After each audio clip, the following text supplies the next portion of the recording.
We now have time for a few questions.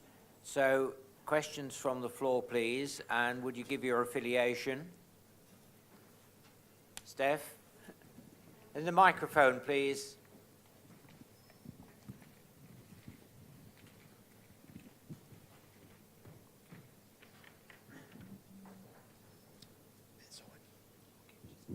Yeah, this is, you sure it's on? No, it's not on.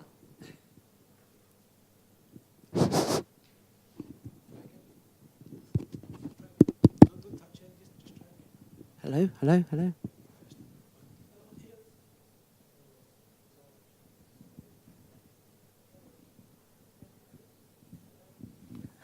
Another microphone. No. Change microphone. Okay. Steph? Yes. I'm Steph Merry from the Renewable Energy Association, and I have a question for Trevor. I always have a question for Trevor, yeah. Trevor, you were talking about the UK's global lead in marine renewables and the fact that France is hot on our heels, which is obviously right at the moment. And I've got to say, I really congratulate DEC on the amount of support that they have actually managed to squeeze out of Treasury for the sector. And I know it's been a hard journey to do that. What concerns me at the moment is that all our technologies are being bought out by foreign companies. And, you know, Siemens has bought MCT, we've got DCNS buying Open Hydro, and Alstom buying from Rolls-Royce. So I just wondered what the government view about that is, because Felicity mentioned about the ghost of what happened in the Denmark, the wind industry. Do you not feel that maybe the same thing is actually happening via a different route now, despite all the government support? Yeah, it's an interesting question, not just for the wave and tidal sector, but basically for all of industry. And yeah, to go all League of Gentlemen, it'd be lovely to have sort of local devices for local people. But you know, the reality is we live in a global market and a global economy. The trick will be to retain the value in the UK. Now, MCT, a good Bristolian company, bought up recently by those nasty Germans.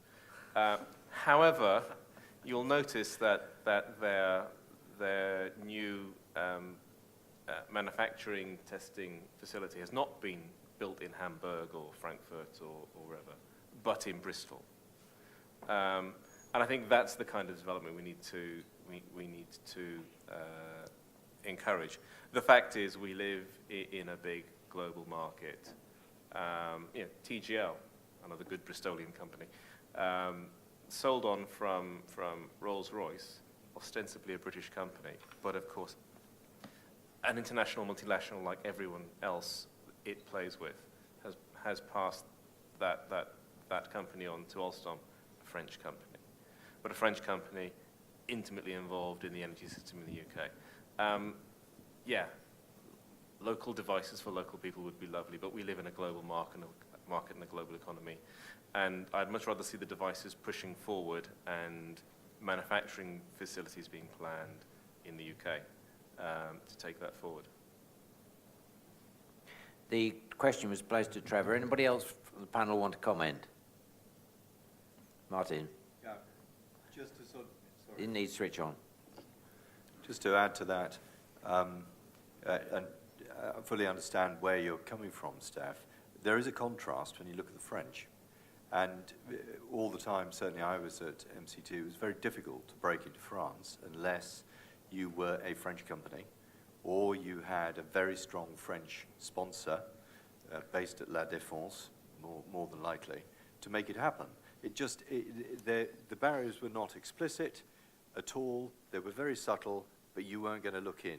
You just didn't get the crucial bits of information. You didn't get a way to compete. You were given a place at the table if you could bring something they couldn't find, but they'd be finding a way of trying to get you out of the loop. We're looking at the moment with Mojo, absolutely at the French market. And a critical part of that strategy, absolutely vital, is that we will need a French partner, because otherwise we're going to be wasting a lot of shoe leather. That doesn't happen in the UK. It is a very different attitude. Okay, thank you. Any other questions from the floor? There's one over here. Microphone coming.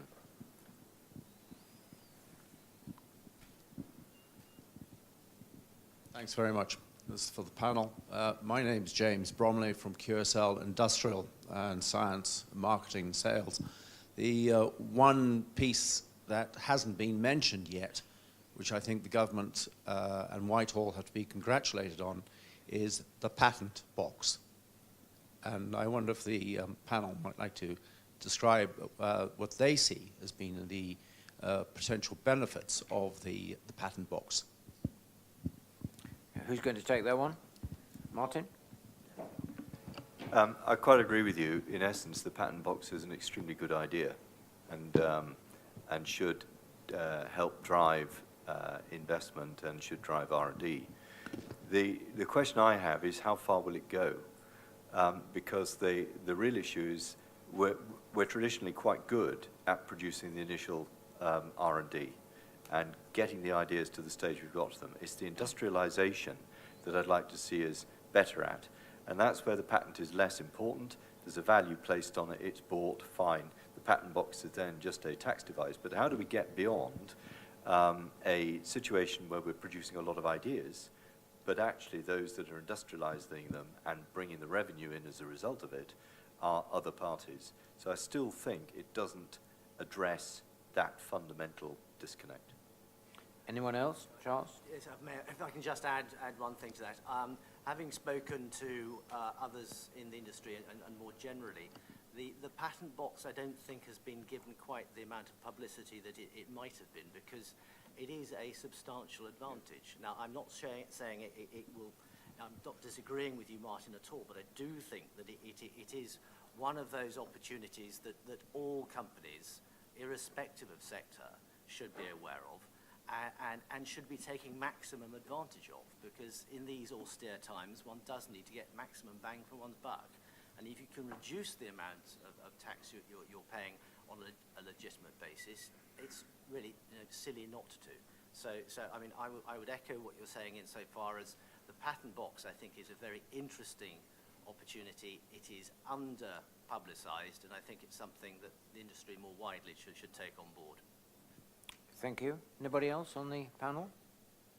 If not, any other questions from the floor?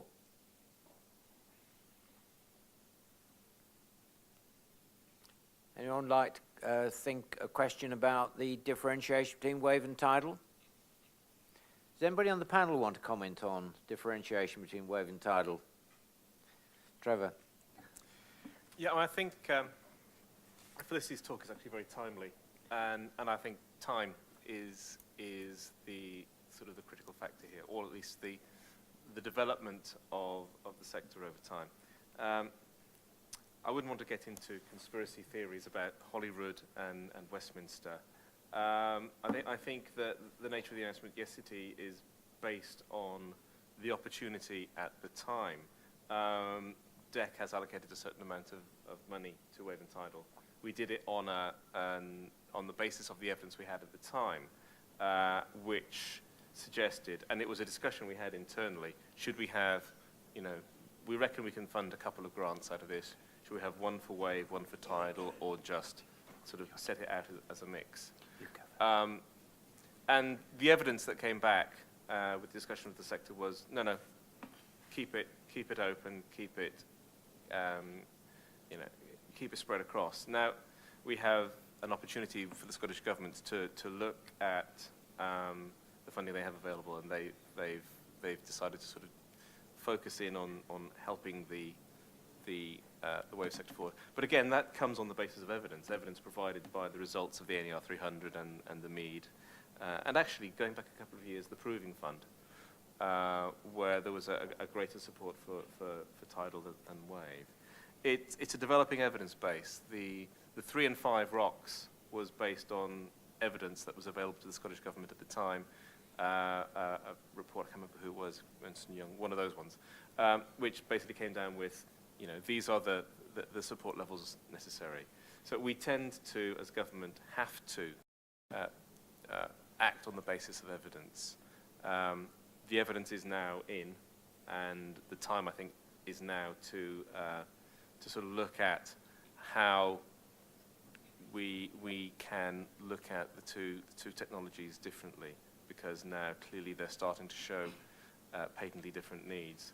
The previous instruments that we've put together, when we've had sort of deployment and development sort of pipelines and graphs and so forth from the two sides of the sector, they mapped perfectly together.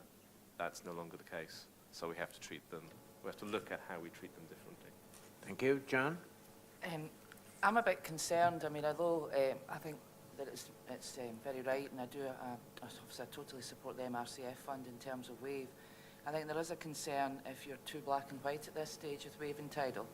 It's probably not surprising that what's happened in Tidal, considering that the device design adopted is largely very similar to offshore wind, and a lot of the companies in this space are already active in that area, and there's been some shortcuts that have been able to be done in terms of the technology because of the work that has been done in offshore wind. But there are other opportunities in tidal devices, and there are other areas, and there's other markets, and there's other companies in Scotland, for example, that are employing tidal devices perhaps for sort of smaller markets.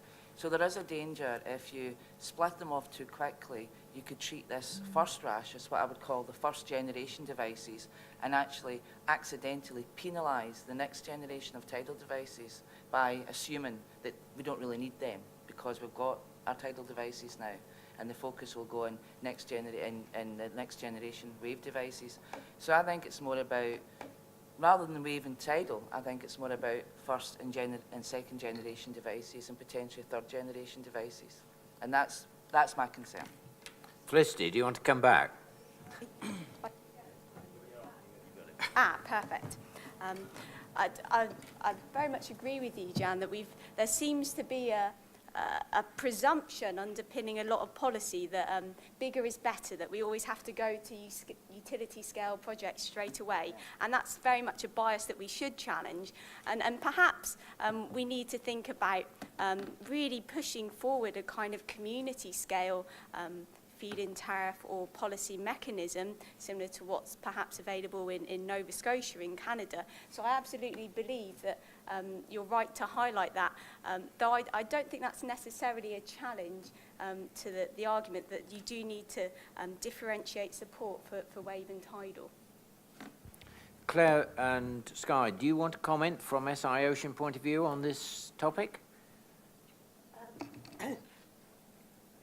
A brief comment. At our workshop on a couple of days ago, I did present costs that are initial cost estimates and the learning curves showing the wave costs being higher now than tidal, a situation we're all quite familiar with, but using an argument that I probably haven't got time to go into now about the learning curve and the potential for the improvement in capacity factor for wave devices. You can see in the long term the costs coming together once you've got a number of gigawatts deployed.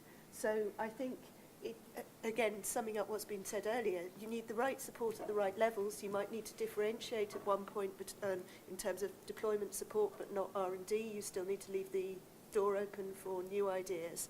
And in the long term, we're all aiming for the same point, but maybe there are some subtleties in the support structure as we get to that end point. Martin? Sorry. Sorry, go on. There we go. As one who was wrapped up with the discussions at the time, what it came down to was, first of all, the two technologies have very different challenges.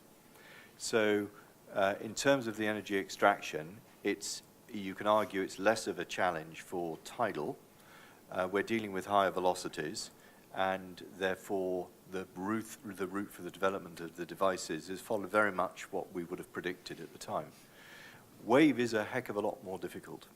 It's dealing with much bigger forces, and it's dealing with far lower velocities. So the transfer, actually extracting the energy there, is much more difficult. On the other hand, deploying wave devices should be a lot easier. It should be a lot simpler, and therefore its installation costs and its maintenance costs should be lower. Whereas for Tidal, that has been the Achilles heel of Tidal, is how to address getting down the cost of installation, overcoming the very energy you're trying to harness, and how are you going to intervene to keep the O&M costs down. So I would say that I'd be wary of changing the situation now, because actually the common issue is that both those technologies, in terms of overall development, industrialization, and in getting moving into the market, are at a very similar stage. And remember, the audience you're talking to is not just this industry. The audience you're really talking to with the likes of the ROCs are those who are going to invest, the project developers. So if they haven't made a distinction, and if the market, the finance market, hasn't made the distinction very clearly between wave and tidal, and they're still thinking marine, then you could be giving a signal which is wrong. Instead of saying we're doing this because we're recognizing the technology issues and the cost issues, it could just be saying, go this way, we want wave as opposed to tidal. And that was quite a strong argument at the time, because most of those looking at investing did not distinguish. The number of times I walked in and say, you've got an interesting rotating wave device that goes in a tide race. That is a very typical opening gambit, or certainly was, with an awful lot of investors. Thank you. Any other questions? Time for one more question, I think, on the floor. There's one here.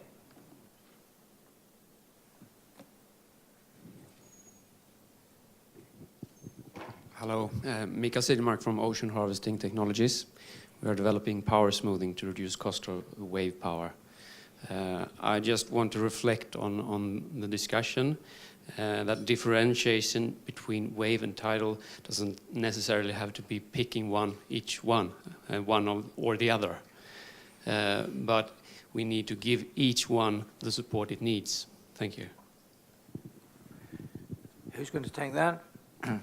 Trevor? Yeah, absolutely. I mean, this is not the case of a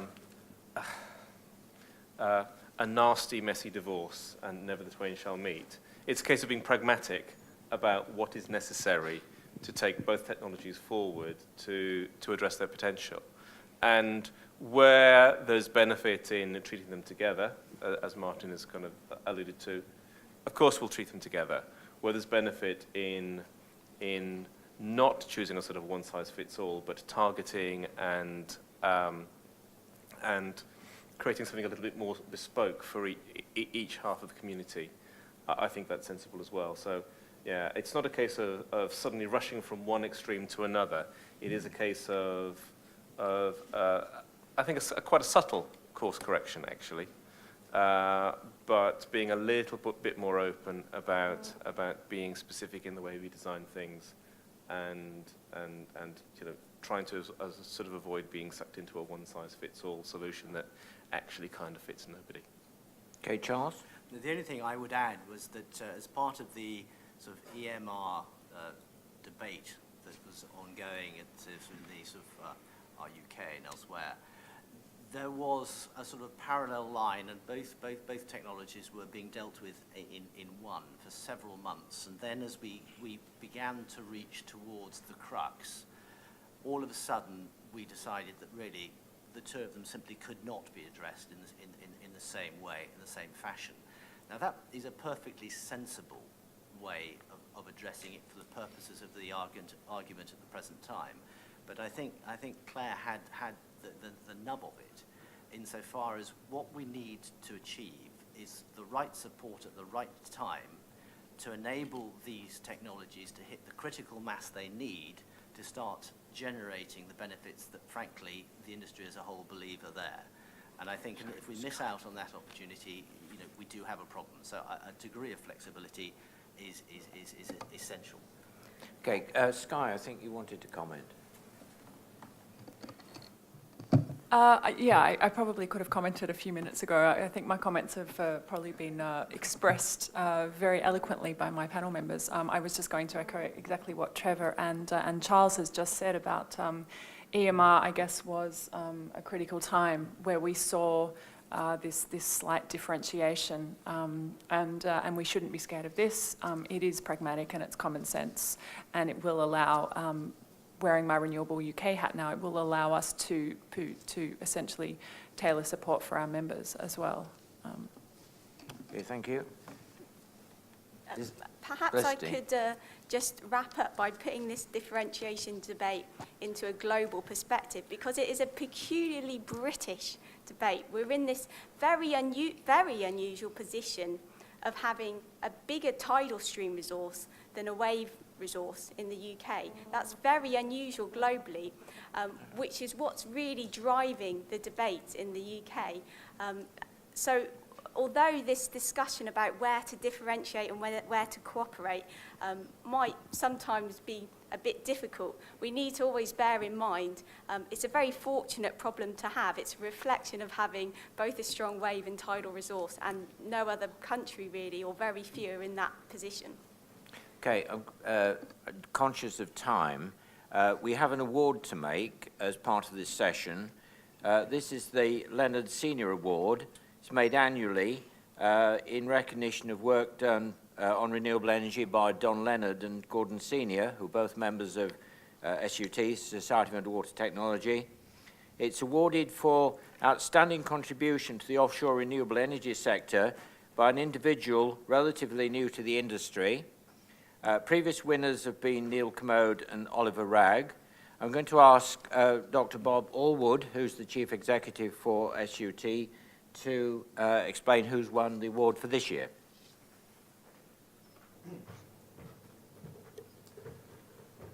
Okay, thank you, John.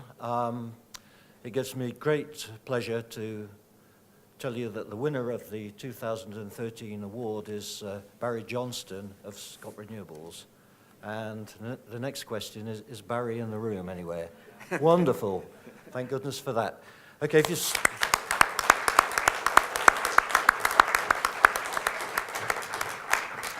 you slowly make your way up onto the stage, I shall say a few words about you. Barry took his first degree at Heriot-Watt University in Edinburgh, and I believe then went on to do a PhD at their Orkney campus. He founded Scott Renewables with an enterprise fellowship from the Royal Society of Edinburgh. And as we've seen in previous talks, he's developed and tested a number of tidal power machines in recent years, but both in the sea and in the laboratory. And I'm told that Scott Renewable Power is the only local majority-owned tidal power company that is based and registered in Scotland. So well done. So if you'd like to come up, I'll give you the fantastic certificate, and on the back, even more fantastic check. Wow. Okay. How do we do it? So,